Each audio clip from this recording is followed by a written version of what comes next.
Welcome back. Good news, we just got the motherload shipment of short fine deer hair from Josh Varner.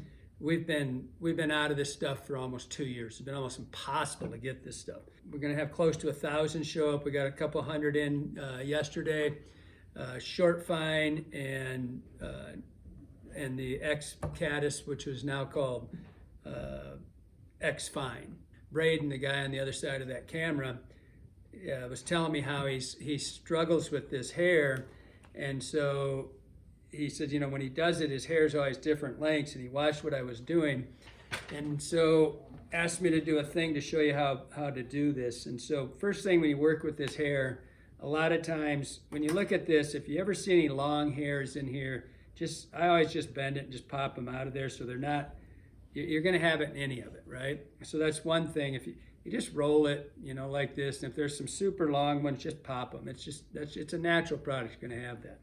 And so on the X, on any of this stuff, or any of these hair bodies or hair wings, it's laying, you know, like this. It's a layered effect, right? And so the hairs, obviously, the ones closest to the hide are shorter, and the ones up here are gonna be, they're not longer, they're just layered. They're like shingles. They're all the same length, but it's at an angle like this. So if you'll take your scissors and just stand your hair up before you cut it, right? Stand it up at a right angle, and immediately your hair is the same, they're all the same length. So when I do it, I stand it up, and then I just cut it just like that, and now they're pretty much all the same length, right? And then of course you've got to go in, and right here, if I missed any of those long hairs, I pull them here. We're gonna get a second chance at that. Absolutely imperative that you clean the hair. You have to get this crap out of the bottom. See that fuzz? It's like dubbing. I don't know if you can see that or not, but there it is. It's just floaty. You have to get that out of the bottom, or you're not gonna be able to work with the hair.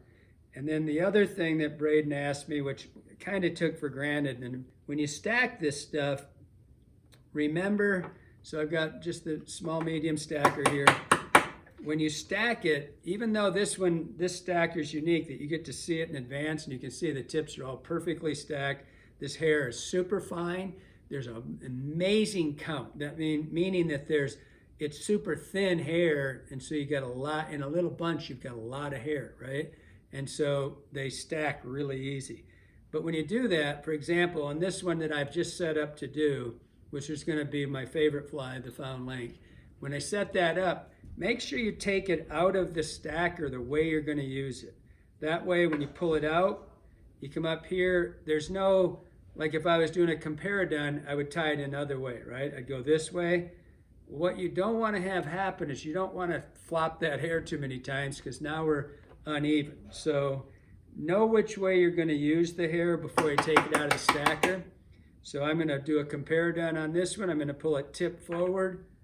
I come over here, and I'll have my tip, right? It's already set up. If I was doing the other way, I was gonna do a hair body. Just set it so when you pull it out of the stacker, it's going the direction you want. Hope that helps you out.